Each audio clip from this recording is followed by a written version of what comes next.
È giovedì 5 giugno, buongiorno Sicilia da Angelo Gagliano. Una buona mattinata anche da Marco Carli. Con Marco, come sempre, andremo a leggere i quotidiani, intanto quelli regionali prima e poi quelli nazionali. Ma intanto le notizie: giustizia e sicurezza per Santo. In un clima di grande commozione sono stati celebrati ieri in cattedrale a Catania i funerali del pasticcere ucciso a coltellate da un parcheggiatore abusivo a Ognina. La rabbia e il dolore di parenti, amici e colleghi di lavoro. Ti chiediamo scusa perché non siamo riusciti a proteggerti. Eri il piccolo di casa. Quel giorno sei venuto da me sanguinante chiedendomi aiuto. Scusa se non sono riuscita a salvarti. I volti irrigati dalle lacrime per una tragedia assurda, ancora oggi inspiegabile. No, siamo senza parole, siamo distrutti, senza parole, non ci sono parole per definire questa persona. Siamo molto arrabbiati e vogliamo giustizia per Santo. Vogliamo giustizia per Santo, perché non è giusto morire così. Ci hanno tolto un pezzo del nostro cuore. Siete arrabbiati? Sconvolti, più che arrabbiati, sconvolti, una cosa terribile veramente. C'è solo il dolore e il dispiacere per quello che hanno rovinato una vita e una famiglia. In cattedrale a Catania i funerali di Santo Re, il pasticcere ucciso lo scorso 30 maggio nella piazza del borgo di Ognina per mano di un parcheggiatore abusivo di origine africana. E la morte di chi è stato colpito all'improvviso da chi non se l'aspettava, da quella mano che tante volte egli aveva con gentilezza nutrito. Fuori i palloncini bianchi e azzurri legati insieme a simboleggiare un grande rosario. Santo era un devoto di Sant'Agata ed è a Sant'Agata che familiari e amici hanno voluto affidare Santo per l'ultimo saluto. Ma adesso chiedono giustizia. A nome di Santo chiediamo alle istituzioni giustizia, certezza della pena e azioni immediate per la sicurezza di tutti i cittadini. Occorre alzare l'asticella della prevenzione, perché c'è un'esigenza di tutela e di sicurezza che la cittadinanza richiede. Il sacrificio di Santo, sono sicuro, non è un sacrificio che cadrà nel vuoto. Nel pomeriggio il feretro è transitato a Ognina davanti alla pasticceria che per lui era casa e famiglia.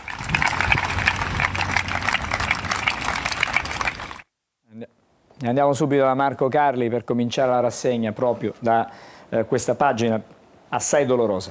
Che parte dalle parole anche nella rassegna stampa e nelle pagine che vedremo dei quotidiani, dalle parole che chiedono appunto soprattutto da parte dei parenti giustizia e sicurezza. Andiamo proprio sulla pagina sul tomo di Catania della Sicilia per vedere questo titolo con, come sentivamo nel servizio, anche i palloncini bianchi e azzurri, la bara di Santo Re. Ieri pomeriggio in cattedrali i funerali, il pasticcere ucciso a coltellate a Ognina, ora garantire giustizia e sicurezza, il prefetto controlleremo uno per uno i parcheggiatori abusivi, serve un'azione immediata e presente, ne parleremo fra pochissimo. Ma andiamo anche, vi faccio vedere le altre pagine, con la Gazzetta del Sud, con le parole della sorella del pasticcere ucciso, giustizia e certezza della pena. Abbiamo sentito proprio nella fase finale del nostro servizio l'ultimo saluto in cattedrale. L'arcivescovo Luigi Renna nell'omelia ha esortato la città etnea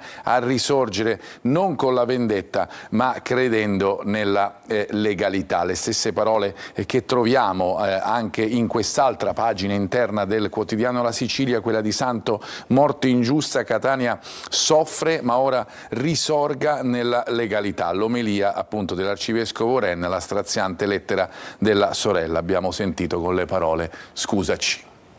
E sulla piaga dei parcheggiatori abusivi, e non solo, come avete già visto accennato anche da Marco, ieri c'è stato un comitato in prefettura per l'ordine e la sicurezza pubblica. Il neoprefetto di Catania ha detto serve un'azione immediata e pressante. Il nuovo prefetto di Catania, Pietro Signoriello, ha convocato a Palazzo Minoriti il Comitato per l'Ordine e la Sicurezza. Al tavolo riuniti anche il sindaco e tutti i vertici delle forze dell'ordine. La riunione è servita per dare risposte immediate dopo l'omicidio di Ognina dello scorso 30 maggio, unito ai fenomeni di criminalità dilagante in Corso Sicilia e al diffuso senso di insicurezza denunciato dai cittadini nelle aree della Movida a Catania. Si è concordato diciamo di riprendere attività già svolte anche nel recente passato, ricominciando a fare una sorta di mappatura sostanzialmente di tutta la presenza dei parcheggiatori abusivi. Io credo che li andremo a ricontrollare uno per uno all'interno di attività straordinarie di controllo del territorio per capire esattamente chi sono, dove sono, che posizione hanno sul territorio nazionale e quindi diciamo si cercherà da questo punto di vista di svolgere un'attività di pressione importante. Nel caso specifico di Ognina questo parcheggiatore era stato arrestato, è tornato in libertà, era là insomma davanti a tante persone, addirittura si diceva che molti lo conoscevano. Sì, abbiamo sentito anche di situazioni nelle quali lui, insomma, nonostante i controlli di polizia, era stato addirittura difeso da persone che stavano sul posto e individuato come persona, insomma, che non avrebbe portato problemi, poi le cose sono andate diversamente. Il comitato si riunirà nuovamente a breve per ulteriori attività di controllo del territorio.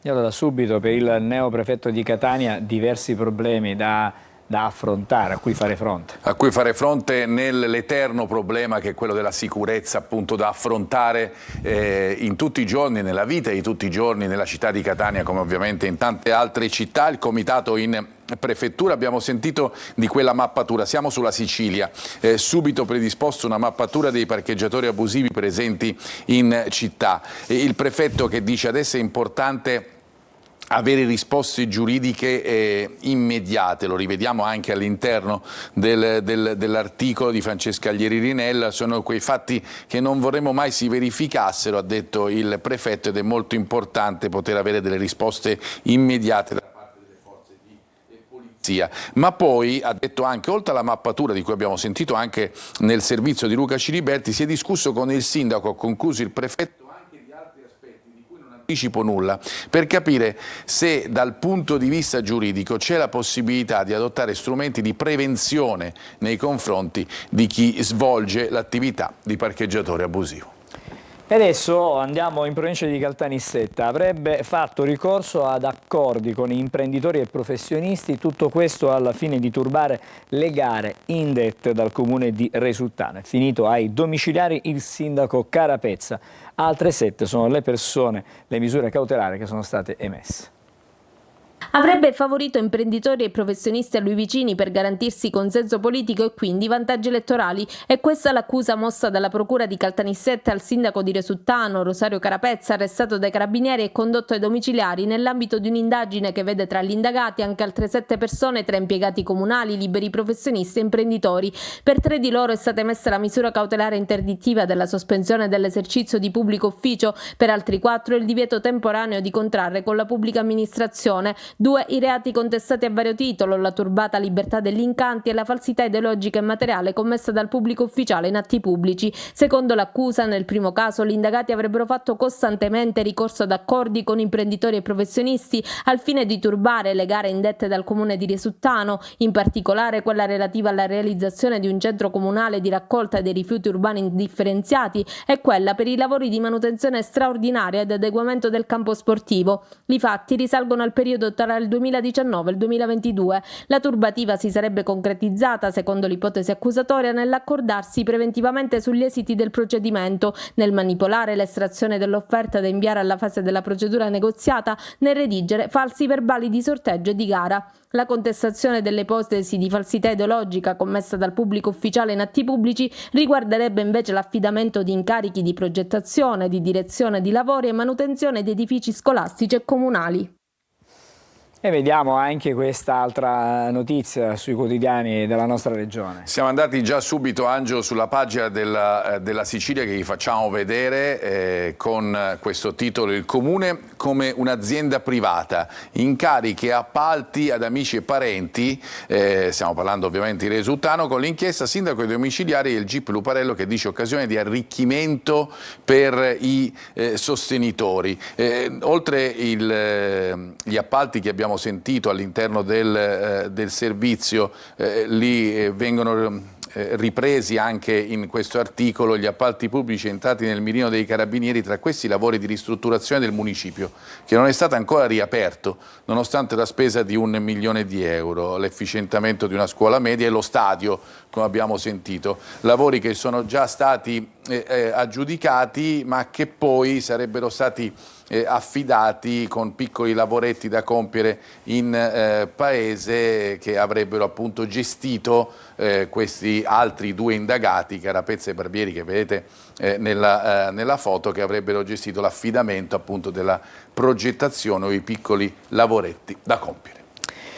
E adesso vediamo la classifica dei governatori. Sono brutte notizie per Renato Schifani, il presidente della regione siciliana. Chiude proprio questa classifica che viene stilata ogni anno da SVG in base alla popolarità tra i cittadini. Per il governatore siciliano un calo di 2 punti rispetto al 2024. Ultimo e con distacco, il presidente della regione Sicilia Renato Schifani chiude la classifica dei governatori stilata ogni anno da SWG in base alla popolarità tra i cittadini. Per il presidente della regione Schifani solo il 25%, in calo di 2 punti rispetto al 2024. Davanti Schifani, penultimo, il presidente della regione Lazio Francesco Rocca di Fratelli d'Italia al 31%, ma in crescita del 2%. Luca Zaia e Massimiliano Federico invece sono i presidenti del Veneto e del Friuli Venezia Giulia, che si confermano i governatori più apprezzati d'Italia. Secondo il sondaggio, infatti, il Doge è stato promosso dal 70% degli intervistati, mentre il collega di Trieste incassa un 64%. Segue con il 53% la neoeletta in Umbria Stefania Proietti, seguita dal governatore della Calabria Roberto Occhiuto con il 52%. Al quinto posto il governatore della Campania Vincenzo De Luca, anche lui al 52%, ma in calo di 4 punti rispetto al 2024. In testa c'è dunque una coppia di governatori al secondo mandato, entrambi leghisti, che pare dare forza alla posizione della Lega a favore del terzo mandato per i presidenti della regioni.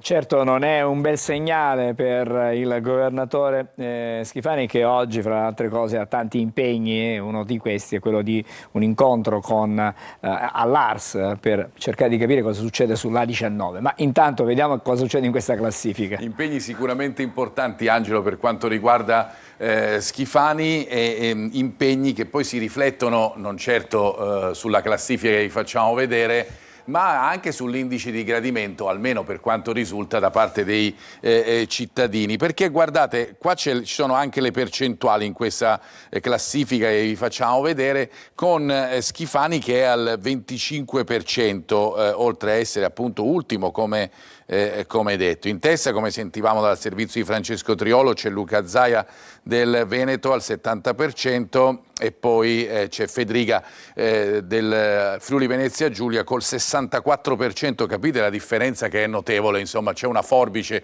per parlare, visto che si parla tutto sommato di politica, la forbice in questo caso è veramente elevata, stiamo parlando fra 70 e 25, il conto è presto fatto della differenza che c'è nel gradimento, tanto è vero che ci sono degli spunti polemici, per esempio quello del capogruppo del PD all'Ars Catanzaro, che dice: si tratta della cronaca di un flop annunciato, congratulazioni al presidente Schifani che con il suo ultimo posto nella classifica sul gradimento dei governatori conferma di essere alla guida di un governo che sta facendo affondare la Sicilia. I quotidiani regionali sono pieni di, ovviamente riportano questa notizia, che viene ripresa ad esempio sulla Gazzetta del Sud con le immagini di Schifani e con la classifica che vi abbiamo fatto vedere. Zaia al primo posto, Schifani ultimo, e questa percentuale che è quella che più perché chiaramente si può arrivare ultimi, si dice, no? Anche nello sport, Angelo, noi, si può perdere, noi che ne parliamo spesso, si può perdere, ma bisogna vedere anche come perdi, e il 25% è chiaramente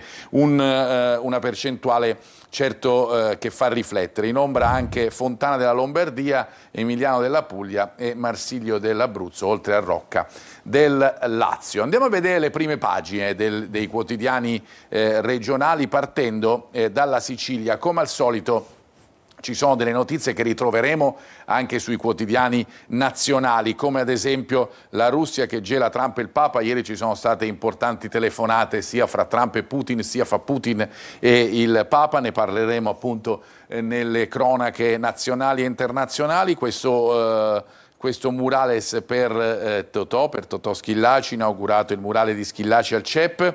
Palermo ricorda il campione d'Italia del 90 nella zona che sarà totalmente bonificata, campione d'Italia 90, scusate, non il campione d'Italia del 90, ma dei mondiali del 90. E poi a Schifani anche qui il richiamo in prima, la maglia nera, i governatori più graditi sono quelli già in scadenza, e il richiamo anche su Sinner che va in semifinale insieme a Musetti al Roland Garros. È la prima volta dopo 65 anni. Due italiani, 65 anni sono passati, praticamente eravamo negli anni 60, da quando ci sono stati due italiani in semifinale a Parigi. Sulla Gazzetta del Sud, anche in questo caso, richiamo a una notizia che troveremo sui quotidiani nazionali che si dividono un po' fra la notizia che vi abbiamo dato prima, Trump, Putin e il Papa, e poi il decreto sicurezza che diventa legge a colpi di fiducia, lo sapete,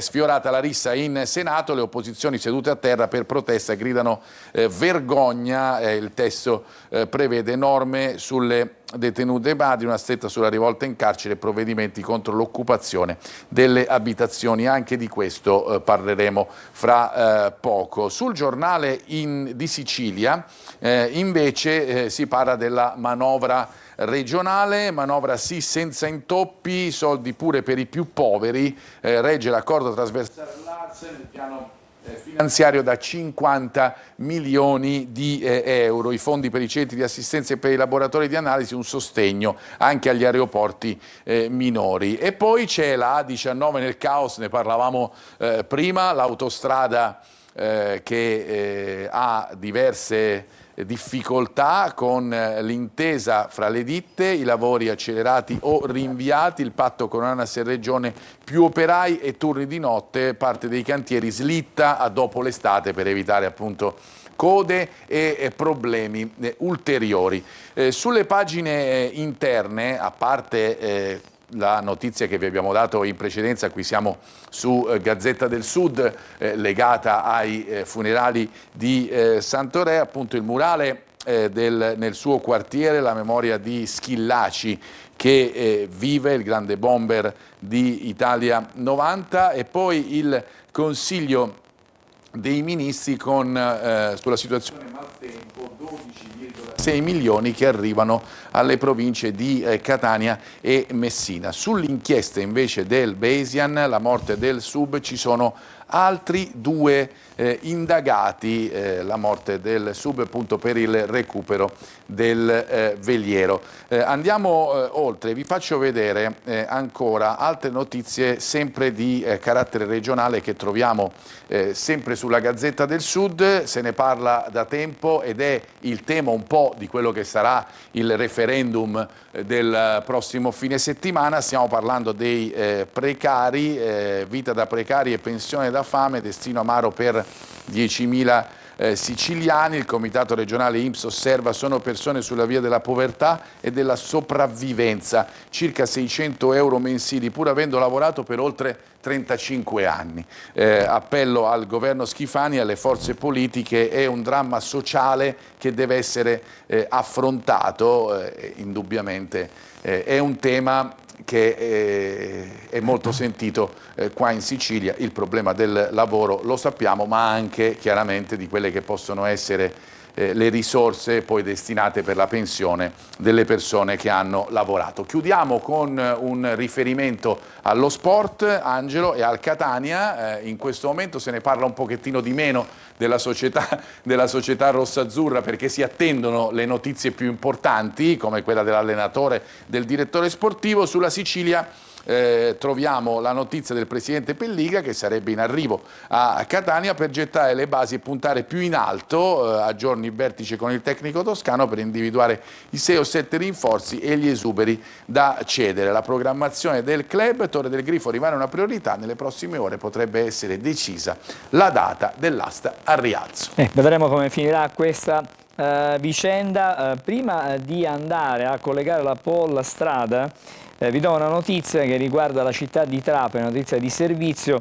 Oggi rubinetti a secco, la distribuzione idrica, è una nota fatta dal sindaco Giacomo Tranchito, non potrà essere effettuata a causa del mancato raggiungimento dei livelli minimi necessari nei serbatoi.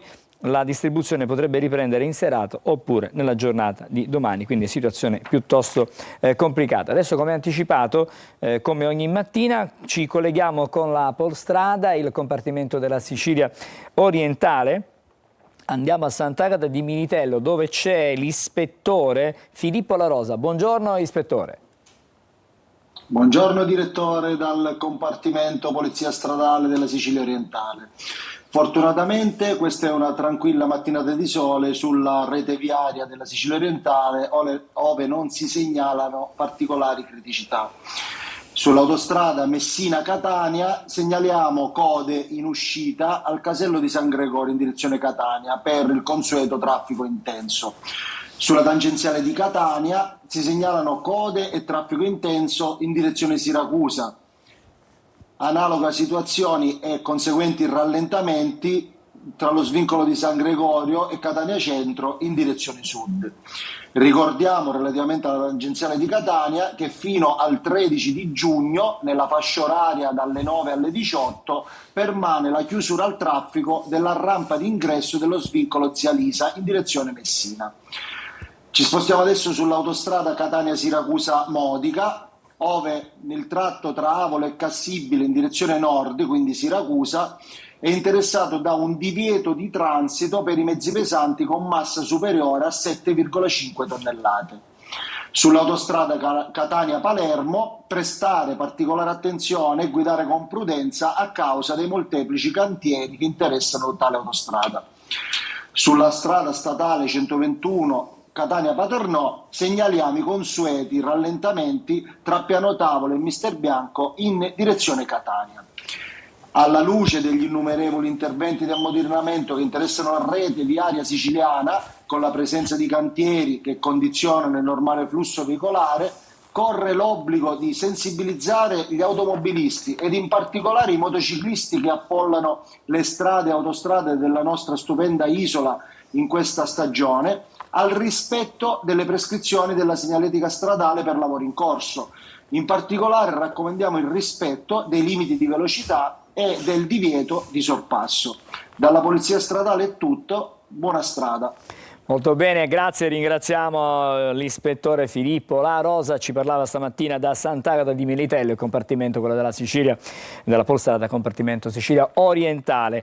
E come ogni mattina vediamo anche la situazione traffico sulla città di Catania. Qui le telecamere ci portano in via Vincenzo Giuffrida, la situazione sembra relativamente tranquilla, non ci sono particolari situazioni di criticità, se non che le auto sono in questo momento ferme, sono dei semafori pedonali da rispettare. Il flusso comunque delle auto è piuttosto comunque diciamo intenso, ma non diciamo da creare ingorghi. Sulla circonvallazione invece, come potete vedere, siamo in via Loderico da Pordenone, si prosegue a rilento, la telecamera dall'alto ci mostra come tutte le auto siano incolonnate in direzione Mister Bianco. La situazione attorno al tondo Gioieni, che vedete in alto quasi a destra nei vostri teleschermi, è leggermente diciamo più fluida, ma comunque ci sono sempre dei problemi vista l'ora. Ci dobbiamo fermare, c'è la prima sosta, il primo blocco con la pubblicità e poi ci ritroviamo insieme con Marco Carli, stavolta per leggere i quotidiani, quelli nazionali.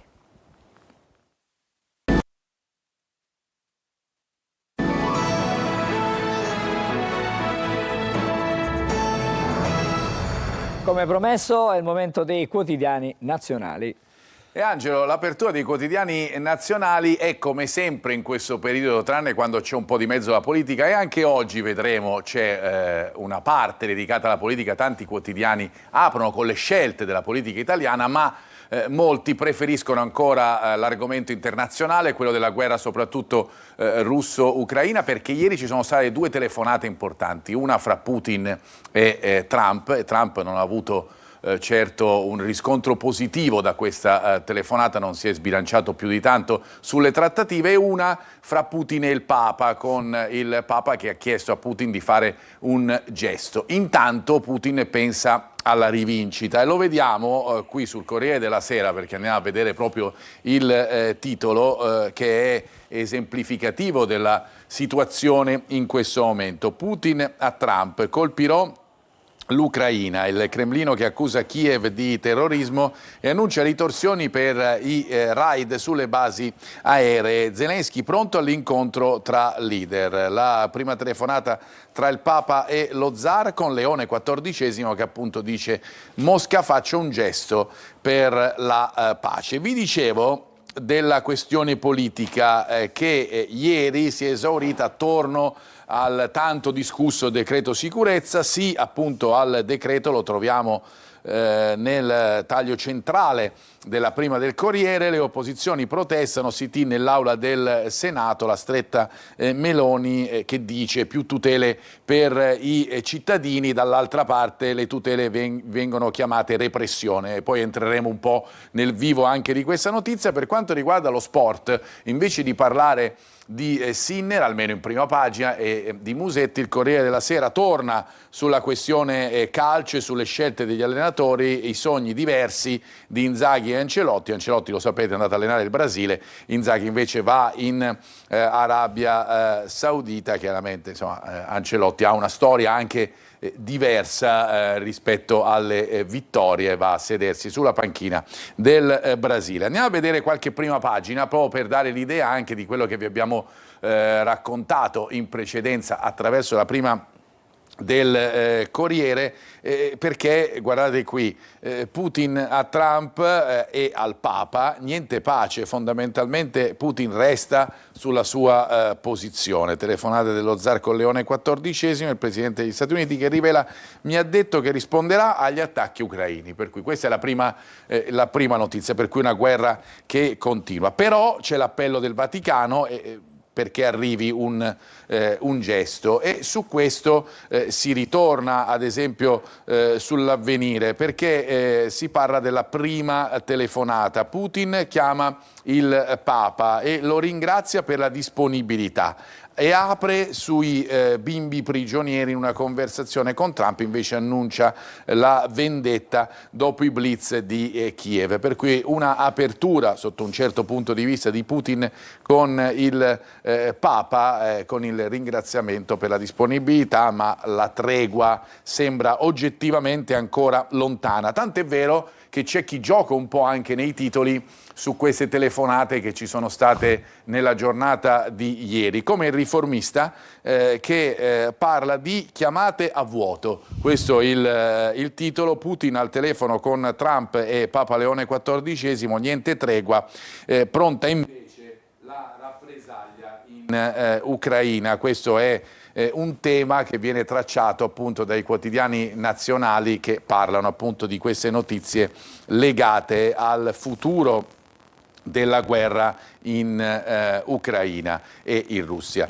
Poi vi dicevamo l'altra notizia che tiene banco, forse ancora di più numericamente rispetto a, almeno come titolo principale delle prime pagine, è quella sul decreto sicurezza, con le varie visioni che troviamo rispetto alla notizia stessa. Ad esempio il Giornale parla della casa, con il governo che blinda la proprietà privata, una sorta di difesa della legalità. Il decreto sicurezza ora è legge, pene inasprite per le borseggiatrici, sgomberi più facili e tutele agli agenti.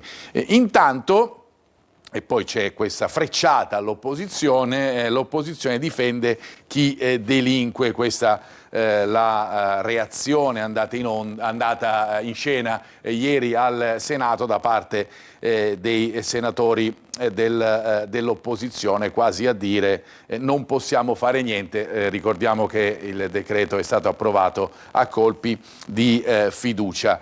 Questa visione un po' differente appunto fra i vari quotidiani torna in altri. Ad esempio su Libero si parla addirittura dell'asilo al Senato e li chiamano onorevoli, questo è il tema di Libero. Passa il decreto sicurezza, stretta su occupazioni e proteste moleste, un po' come il grottesco sit-in in aula dell'opposizione. Insomma, associa queste proteste moleste a quelle che ci sono state in aula e si sfiora la rissa. Vi abbiamo fatto vedere una visione, ma ovviamente come sempre vi facciamo vedere anche l'altra, perché mi sembra perché è giusto così. Ad esempio sul Manifesto c'è questo titolo: Mano armata, una pioggia di reati e di nemici affidati al codice penale, chi protesta, chi è povero o ai margini, chi fa resistenza passiva. Approvato a colpi di fiducia e a tempo di record il decreto sicurezza. Alle polizie mano libera e una seconda arma da portare a casa. Nuovi particolari intanto sulla morte del trentenne colpito dal taser a Pescara. Era inerme il padre perché gli hanno sparato. Insomma, questa è una notizia certamente importante ma a margine. Il punto è che c'è questo titolo, mano armata. Guardate appunto come la stessa notizia è vista ovviamente in modo completamente diverso. Lo si vede anche dall'Unità, che addirittura ritorna a sistemi del passato, a metodi del passato, tant'è vero che dice: andato avanti il decreto fascistello, più carcere, la destra seppellisce il garantismo. E questa l'idea appunto che ha l'Unità di tutto ciò che è successo ieri, soprattutto perché è arrivata l'approvazione della legge. Sit-in in aula dell'opposizione, quello che era definito l'asilo da parte di Libero, da parte dell'Unità è il sit-in dell'opposizione, con questa appunto protesta da parte dei senatori e degli onorevoli. Ritornando al decreto sicurezza, anche qua sul dubbio torniamo alla notizia con il sì definitivo al Senato. Tra urle e occupazioni c'è chi appunto racconta la notizia per come è andata. Proteste e flash mob dell'opposizione prima e dopo il voto, mentre Meloni dice legalità e ordine pubblico sono pilastri della libertà. Però mentre i pilastri della libertà vengono definiti da parte di Meloni per quanto riguarda la legalità, c'è chi parla invece di repressione. Ed è ad esempio sulla notizia troviamo il titolo: più carcere e bavagli al dissenso, altro che sicurezza, e legge il decreto repressione. Questo è il titolo della notizia, per cui vedete e notate come appunto le visioni sono differenti, ma lo sapevamo anche per le grandi polemiche che ci sono state per come è stato appunto approvato, ricordiamo a colpi di fiducia, come scrive ancora la notizia, tra le proteste dell'opposizione. Altro che sicurezza per le opposizioni, con il decreto repressione si va verso uno stato di polizia. Anche l'altra voce ricorda questo sì al decreto sicurezza con la rissa sfiorata al Senato, stretta contro rivolte e occupazioni anche delle case, ricordiamo che c'è anche questo all'interno, nuovi reati e più pene. Vi abbiamo detto delle aperture praticamente che si dividono fra questione russo-ucraina e invece la questione legata al decreto sicurezza. C'è qualche giornale che esce, che va fuori dal coro, un po' è La Verità, che titola in questo modo, e poi Angelo restituisco a te la linea: l'Unione Europea foraggia giornali e TV perché incensino l'Europa. Un report svela l'ipocrisia, Bruxelles fa la morale alla libertà di stampa e poi influenza l'informazione a suon di milioni. In Italia beneficiati in particolare, qui si fa riferimento ad alcune agenzie e ad alcuni quotidiani, 1 miliardo in 10 anni, però solo a certe testate da parte della Verità. La polemica, evidentemente questi contributi non saranno arrivati alla testata, ma è comunque un titolo fuori dal coro rispetto a quelli che vi abbiamo fatto vedere in precedenza. Angelo, a te. Grazie Marco. Adesso, come sempre, vediamo le previsioni meteo per la giornata di oggi e poi i primi ospiti a Buongiorno Sicilia. Bentrovati, un aggiornamento con le previsioni per la giornata di giovedì, dove sull'Italia ritroveremo condizioni di tempo assolato al centro-sud con caldo estivo, mentre il nord ancora vivrà una fase a tratti temporalesca, specie tra Lombardia e Triveneto. Per quanto riguarda la Sicilia, la situazione sarà di bel tempo, ampi rasserenamenti, perché qui proseguirà la fase anticiclonica, quindi non prevediamo temporali, ma bensì un tempo soleggiato, poco nuvoloso. Il caldo si farà sentire con massime diffusamente tra i 28 e i 32 gradi, minime tra 17 e 21 gradi.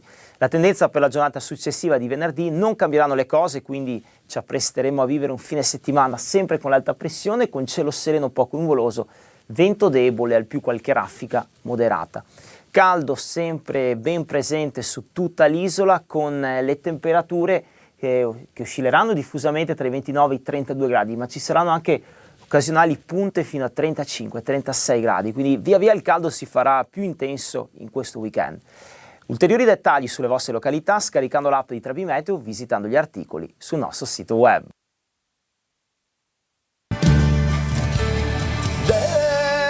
Desiree, ma quando cucini tu con me, Desiree, l'assaggio è l'immenso per me.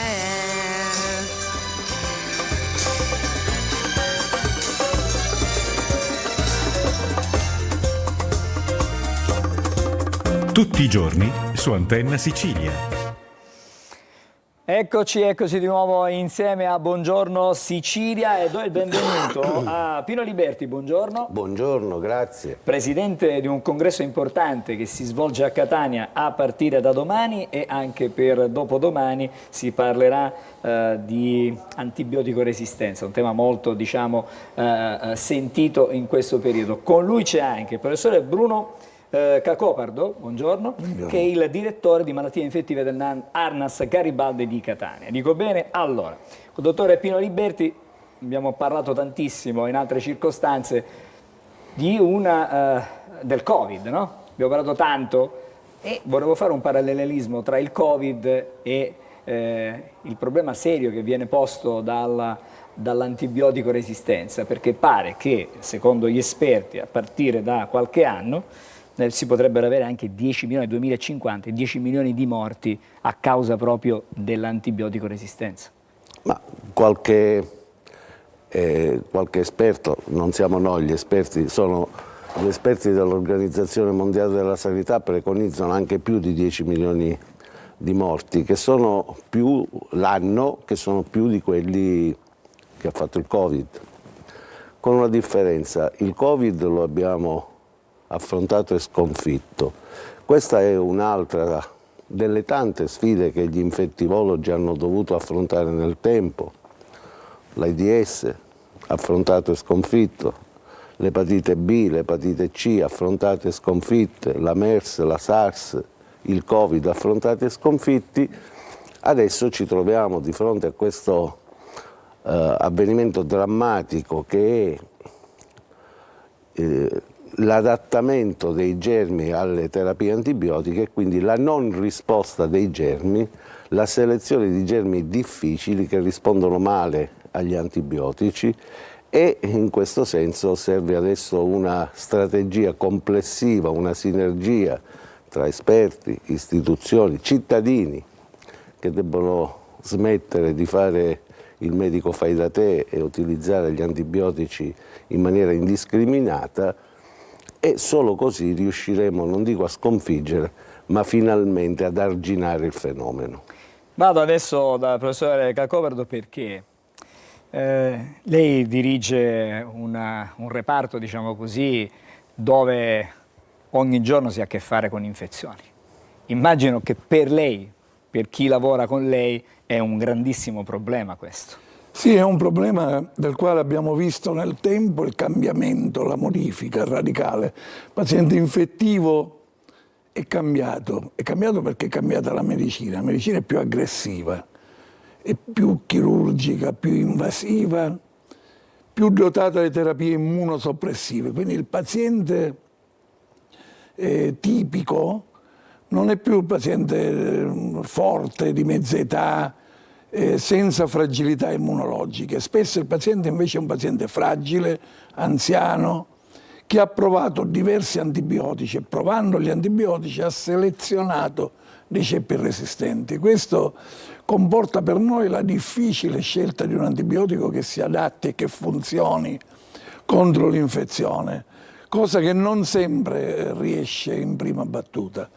E allora per riuscire occorre mirare la terapia.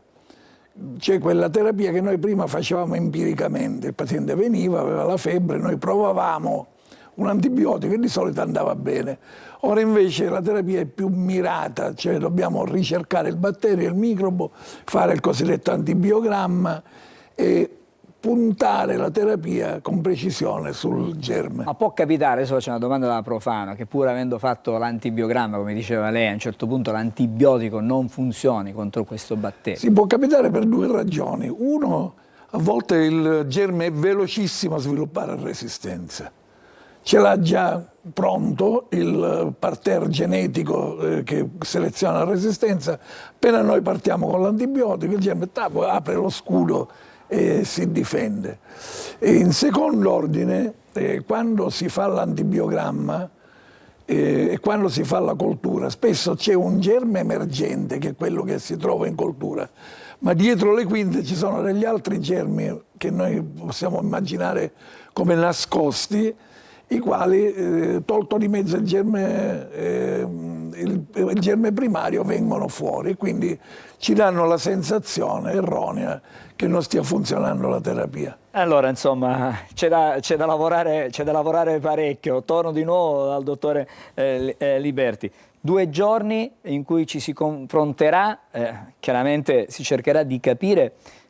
Il riferimento era anche ai cittadini che devono collaborare in qualche modo senza fare le cure di automedicazione. Ecco, partiamo da questo, perché le cure di automedicazione, diciamo che sono state quelle che forse hanno innescato e hanno dato il via a questo processo. Però immagino che c'è stata anche una trasformazione, prima lo faceva notare anche il professore Cacopardo, su quello che come è cambiata, no? L'approccio medico rispetto alle infezioni. In questo forum di 2 giorni Catania diventa una sorta di capitale, no? Per discutere, dibattere di questo tema che è centrale per la medicina.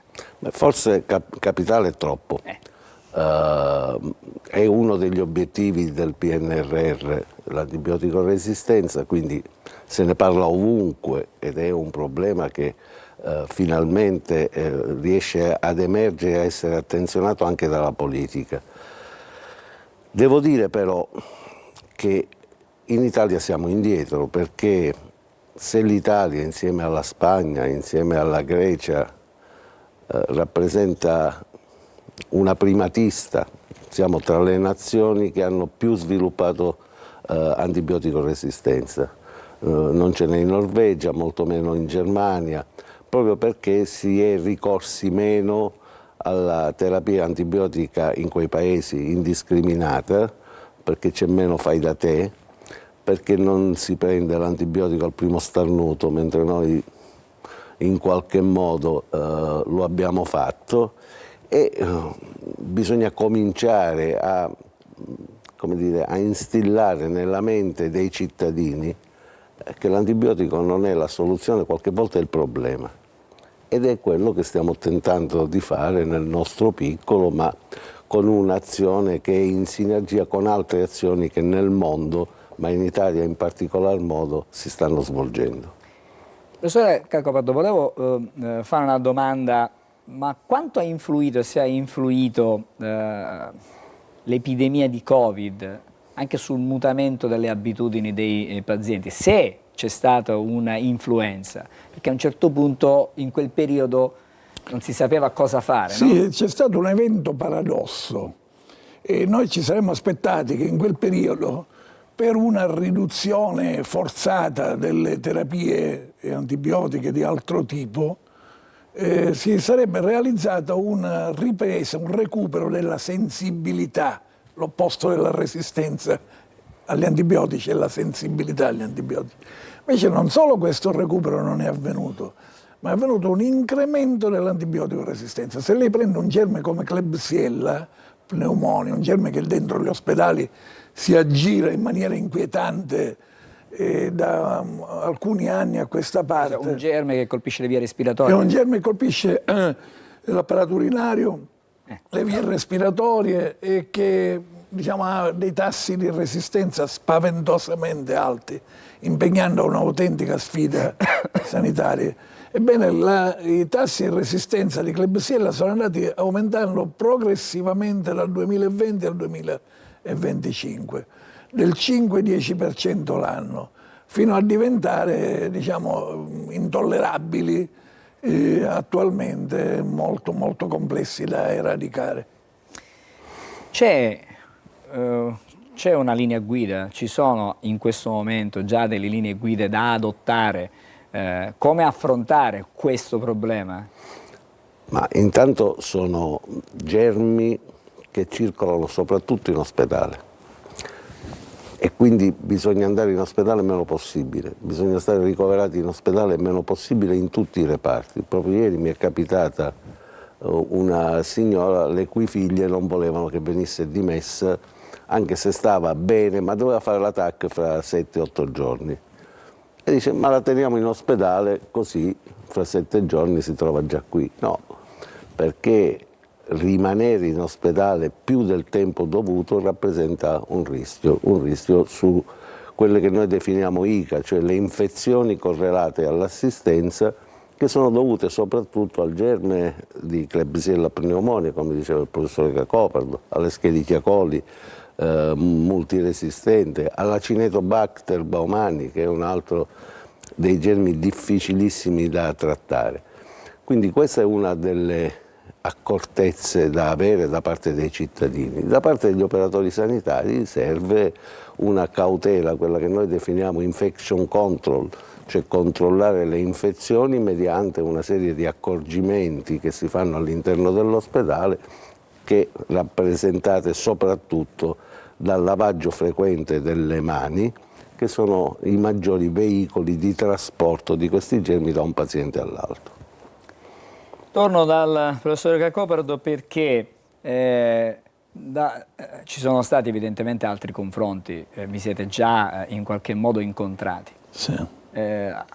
Per questo forum di Catania, obiettivi immediati da raggiungere si possono prefissare? Ma gli obiettivi sono molto chiari. Ci riuniremo soprattutto fra infettivologi e epidemiologi siciliani con delle presenze nazionali rilevanti. Ci riuniremo secondo me per incrementare la sensibilità sul problema, perché la percezione del rischio è importante. Noi dobbiamo percepire l'antibiotico resistenza e le infezioni correlate all'assistenza come un rischio importante, e ancora questa percezione non è sufficientemente diffusa. Predisporre delle difese comuni, cioè dobbiamo adottare tutti gli stessi criteri. Non è ammissibile, non è pensabile che in Sicilia ci sia una diffusione a macchia di leopardo di sistemi e di modalità difensive. Io mi difendo in questo modo, io mi proteggo così, io per proteggermi non faccio questo, eccetera, eccetera. Deve avere una struttura e un'organizzazione comune, e da questo punto di vista il forum funziona bene. La terza cosa è sviluppare delle modalità di stewardship. La stewardship è la guida all'uso dell'antibiotico terapia. uso che spesso è smolato, eccessivo, a volte ahimè guidato dal paziente, questo non deve avvenire. Spesso si presenta il paziente con stampato di Wikipedia e ci suggerisce l'antibiotico, non ci suggerisce, pretende l'antibiotico. Cioè questo è l'antibiotico giusto per me. Ha già identificato lui la cura per se stesso.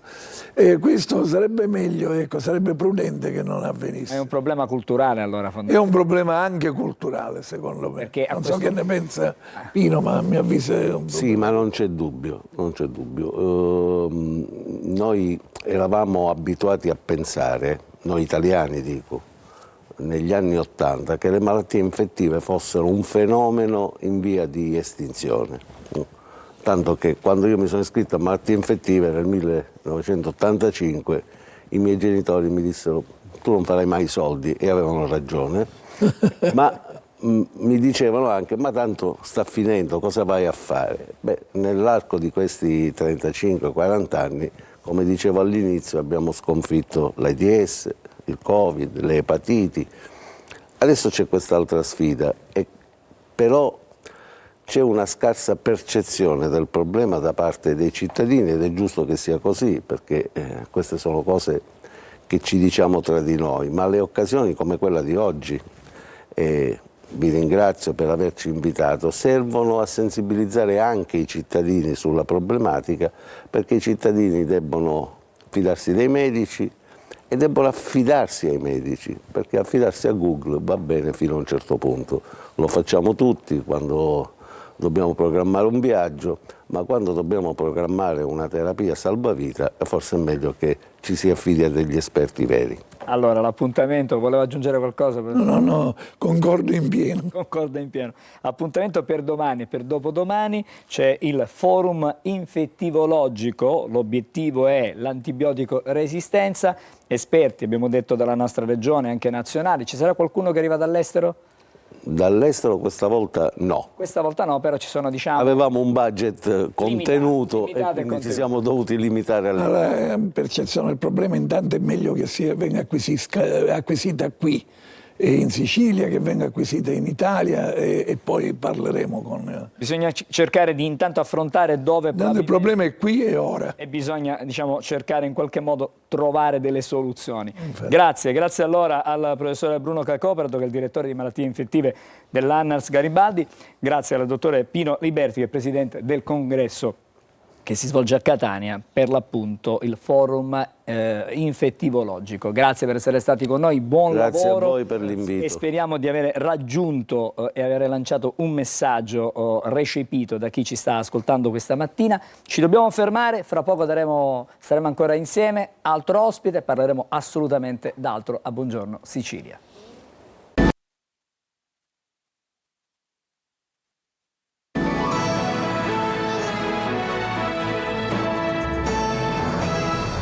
Di nuovo insieme a Buongiorno Sicilia, cambiamo argomento dalla medicina adesso alla musica, e il passo è brevissimo, nel senso che abbiamo in studio con noi José Mobilia. Buongiorno. Buongiorno a voi. Grazie per essere con noi. Quello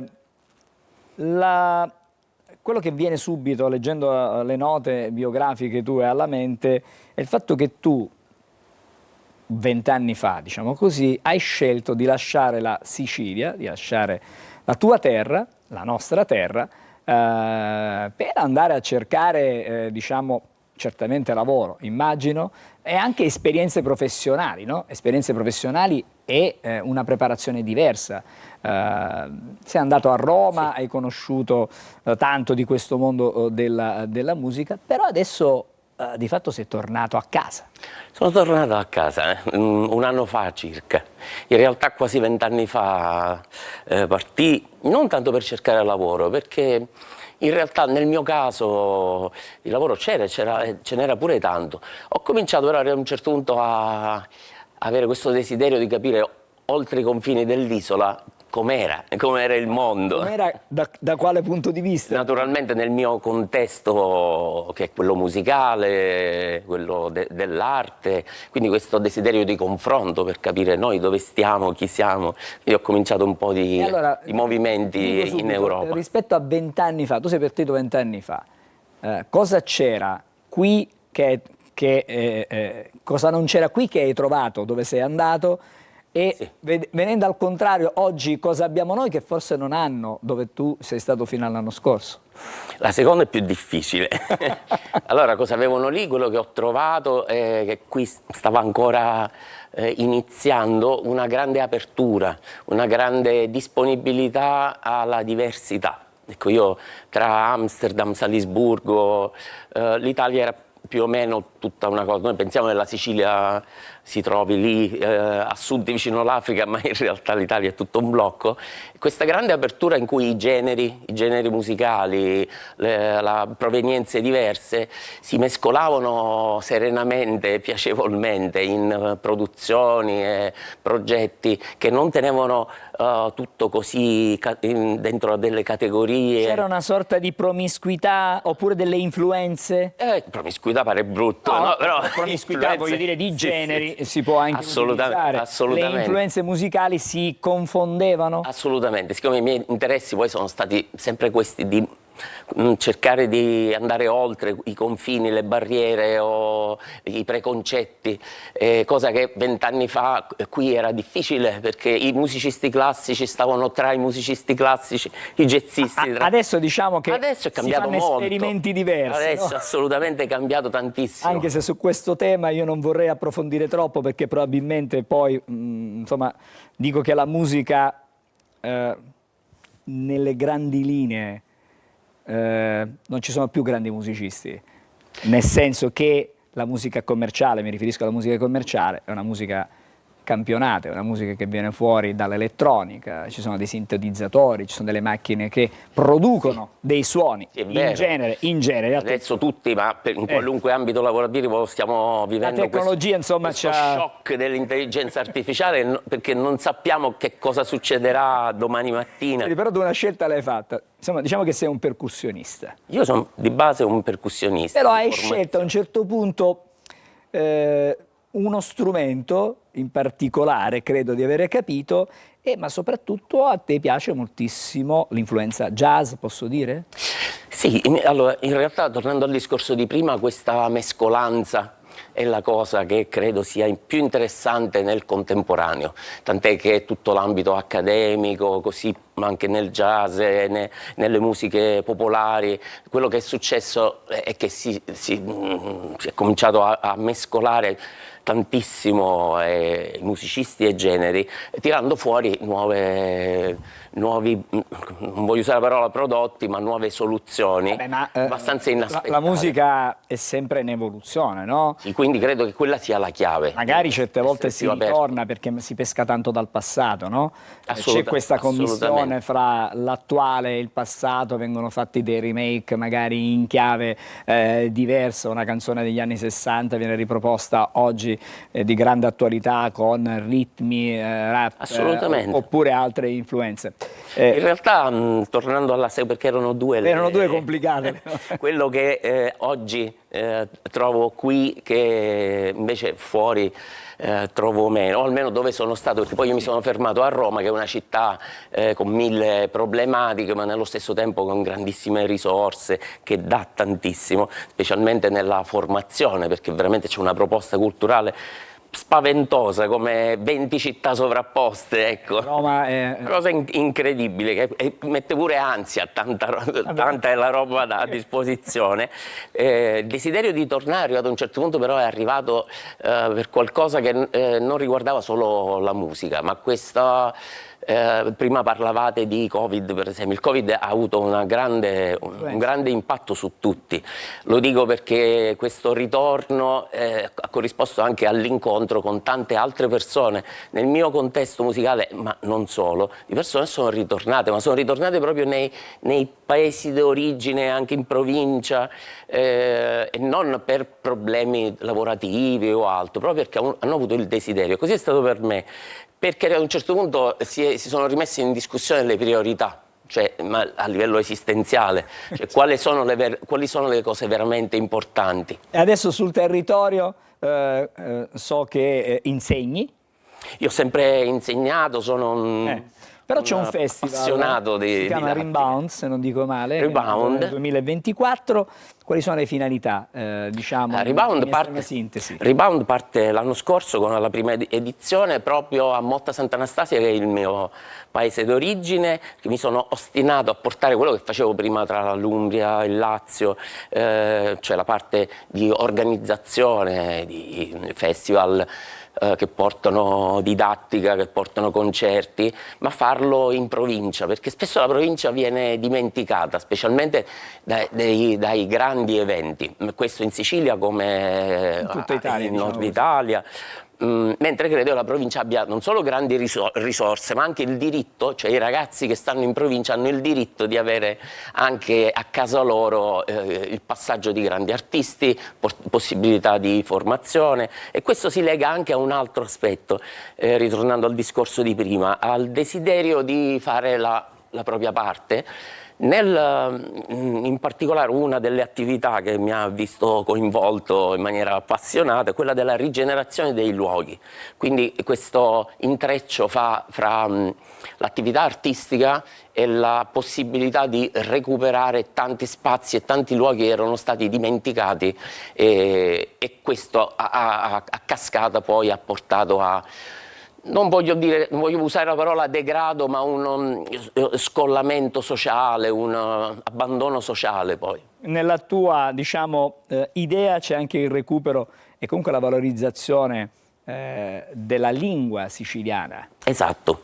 Rebound, che tra l'altro la seconda edizione di Rebound inizierà proprio dal 1 al 9 di luglio, con la maggior parte, cioè praticamente quasi tutti gli eventi, un concerto quasi ogni sera, saranno tutti gratuiti, proprio per cercare di coinvolgere più persone possibili.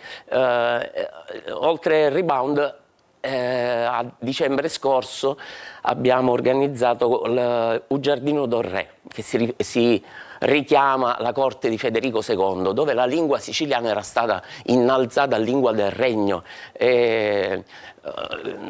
Poeti, scrittori omaggiavano questa lingua, portandolo poi a diventare il centro della scuola siciliana. Quindi questa rassegna parte da un desiderio di un attimo riflettere su l'identità, un'altra parola quasi vietata, l'identità del siciliano oggi, cioè chi si sente, perché noi abbiamo quasi negato tutta una parte che è la lingua, la musica, la danza, sono quasi sparite, e quindi ho cominciato a costruire questo contenitore dove, invitando tanti amici che avevo, con cui era rimasto un contatto molto forte, poeti, scrittori, quindi riscoperta musicisti. del territorio, riscoperta anche delle persone, dei valori, assolutamente, qualità, delle professionalità. Abbiamo cominciato a chiacchierare proprio su questo: chi siamo oggi, ha senso parlare in siciliano, perché non parliamo in siciliano ai bambini? Delle domande semplici, ma a cui le risposte erano complicate. Esatto. Ci dobbiamo fermare, mi dispiace davvero. Grazie. L'appuntamento è per dall'1 al 9 luglio, Rebound, la seconda edizione di questo festival. Grazie con noi. Grazie a voi. Mobilia, per essere stato con noi. Ci fermiamo pochissimo e dopo ci colleghiamo con Siracusa con il nostro Francesco Aloi. Restate con noi a Buongiorno Sicilia.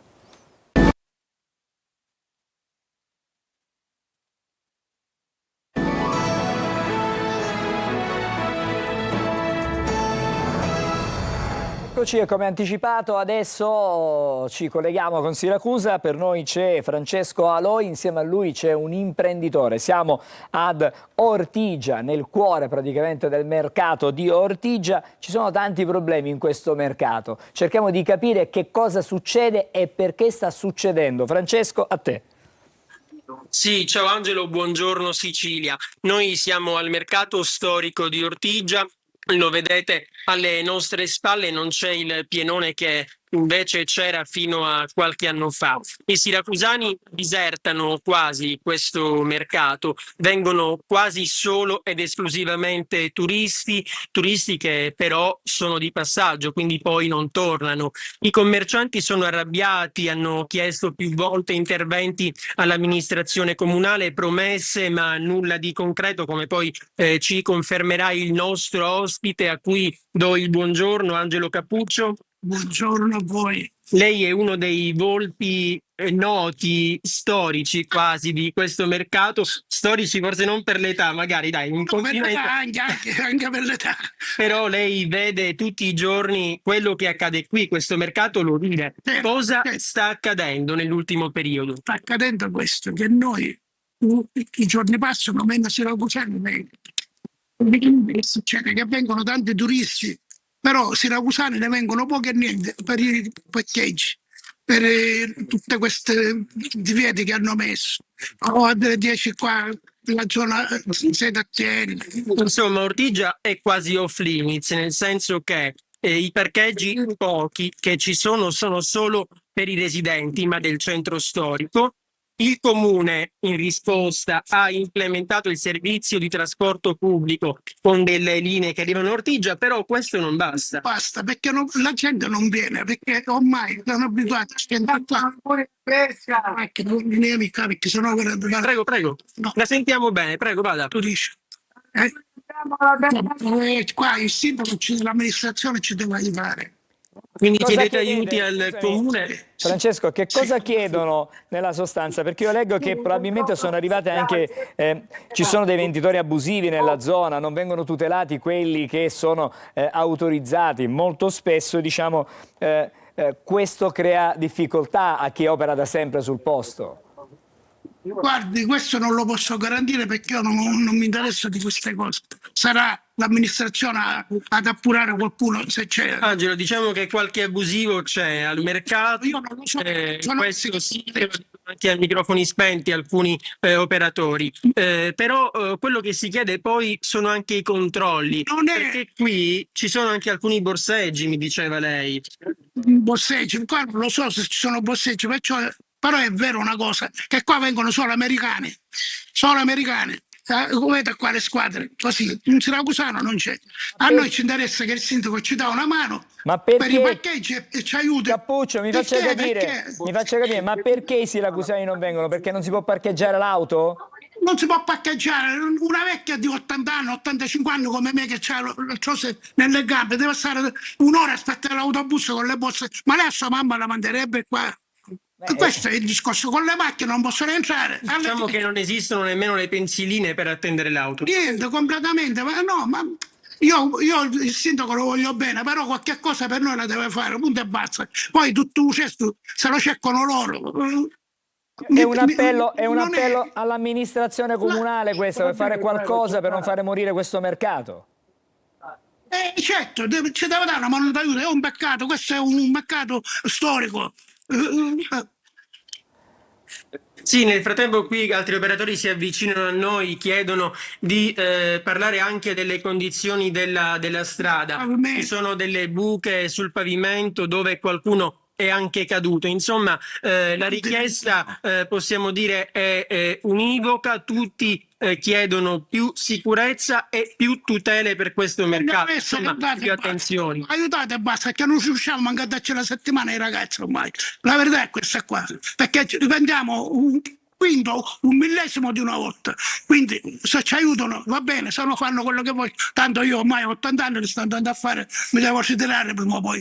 Mi dispiace per i ragazzi che hanno famiglie, bambine e cose. Ma quante sono le attività che operano su questo mercato? Ma ce ne sono tanti qua, ci sono i ristoranti, pizzerie, i casetti, ambulanti, ci sono, ogni casa. Insomma, forse una quarantina. 50, ma lei moltiplichi per 5-6 persone e vede quanto fanno.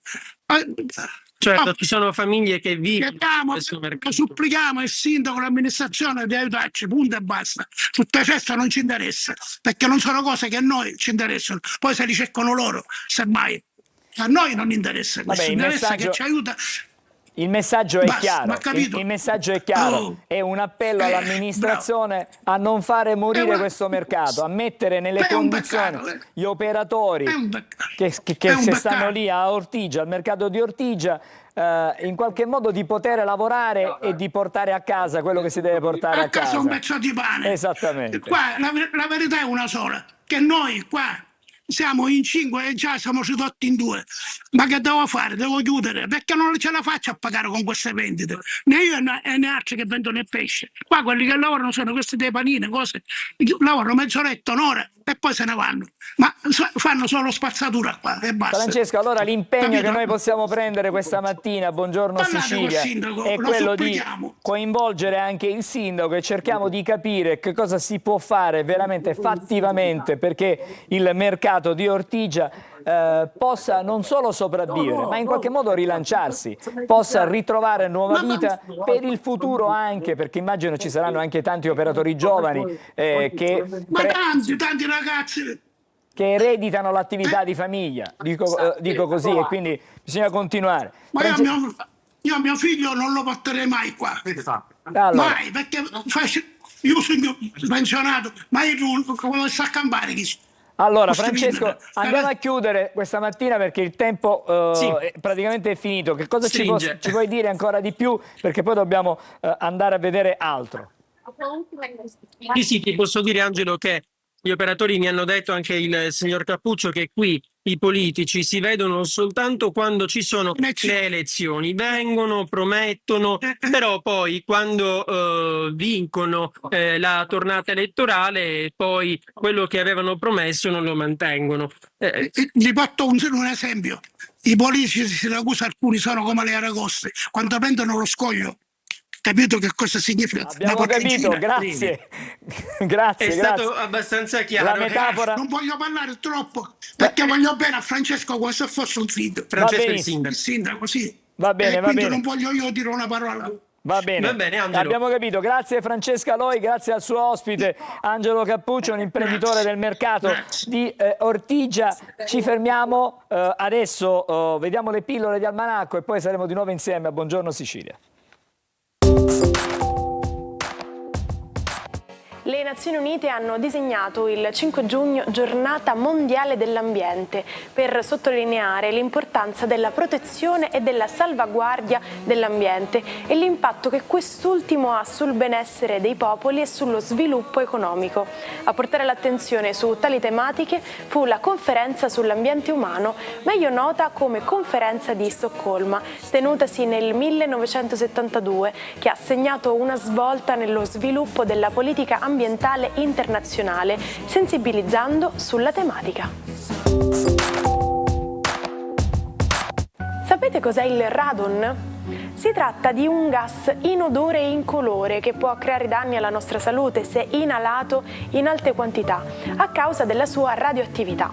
Ma non preoccupatevi, perché per evitare le alte concentrazioni indoor, ovvero nei locali al chiuso, è necessaria una buona ventilazione, anche semplicemente aprendo le finestre in casa più volte al giorno.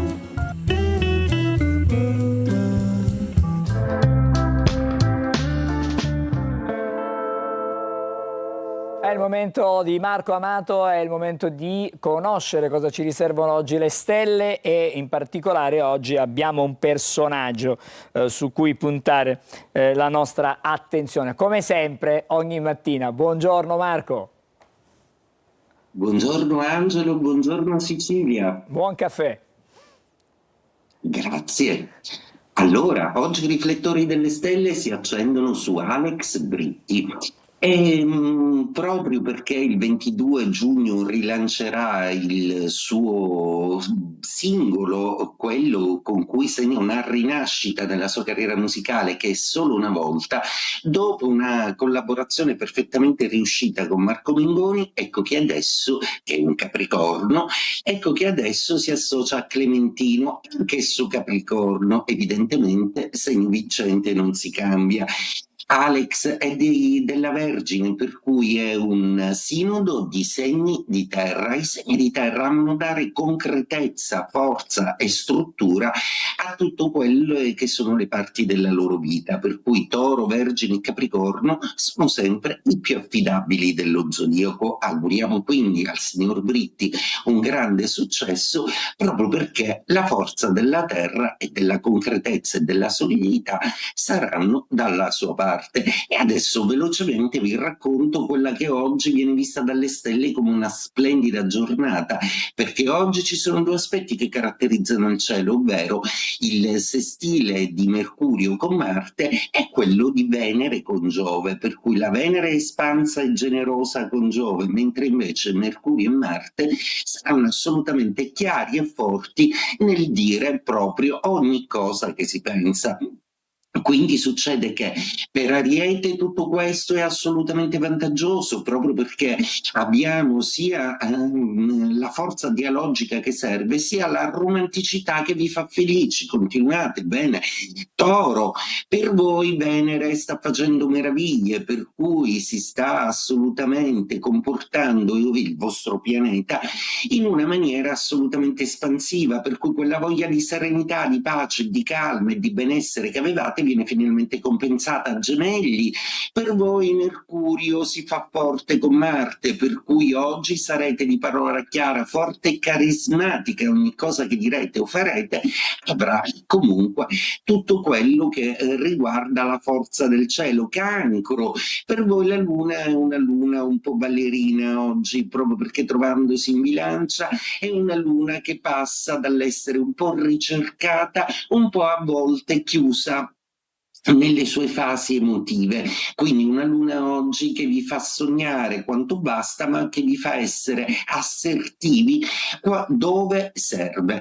Leone, per voi tutto questo movimento planetario segna un balzo in avanti, proprio perché oggi è una giornata di proposte, di risposte, di soluzioni che voi stessi proporrete e di cui avrete encomio. Vergine, per voi Mercurio sta compiendo delle evoluzioni importanti, proprio perché la Vergine è un segno che si sta rafforzando, come tutti i Terra presi in particolare in esame oggi, per cui più coraggio per voi Vergine. Bilancia, per voi tutto questo movimento planetario è notevole, Venere si esprime di più, ma per questo dovrete comunque essere obbligati a trovare delle soluzioni a dei problemi annosi e vecchi. Scorpione, per voi invece tutto questo movimento planetario vi snobba un po', è un po' distante, ma i rimandi planetari aiuteranno anche voi a comunicare meglio una passione e i vostri sentimenti rispetto a chi amate. Sagittario, per voi invece questi movimenti sono quasi d'opposizione, quindi sentirete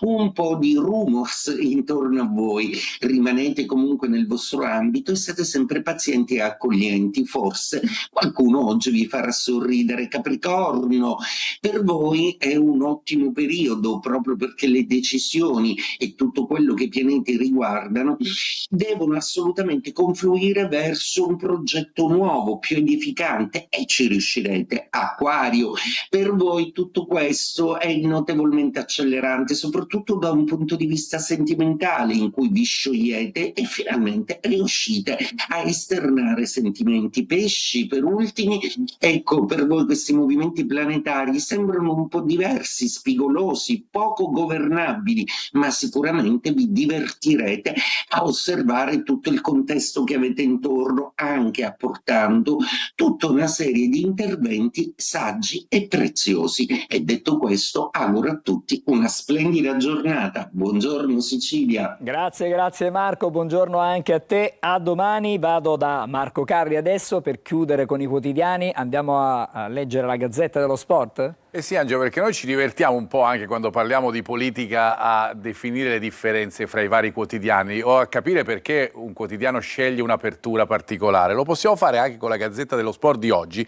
che non apre, anche se regala un titolo importante, col tema del giorno, cioè la situazione sulla panchina dell'Inter con l'ultimatum a Fabregas e oggi parlerà col Como, l'allenatore, per forse liberarsi per la panchina nerazzurra. Non apre nemmeno con l'impresa sportiva della giornata, c'è con Sinner che vince, si regala Djokovic in semifinale, ma c'è anche Musetti con i due italiani. Ma apre invece con il mercato e con la situazione in casa Milan, con Rabiot che potrebbe essere un prossimo colpo in entrata per i rossoneri. C'è la chiamata anche di Allegri, il francese ci pensa, c'è Modric in arrivo. Intanto è partito Reinders, che ha portato sì 72 milioni alle casse rossonere, ma indubbiamente ovviamente ha in parte indebolito l'organico dei rossoneri, che chiamano giocatori importanti come Rabiot e Modric. Insomma, il mercato sarà lungo ancora, di mezzo ci sarà anche una Coppa del Mondo per club, c'è di tutto veramente quest'estate, non manca nulla. Grazie a Marco Carni per essere stato con noi questa mattina. Buongiorno Sicilia, torniamo domani mattina, l'augurio a tutti voi di una buona giornata. Scusa se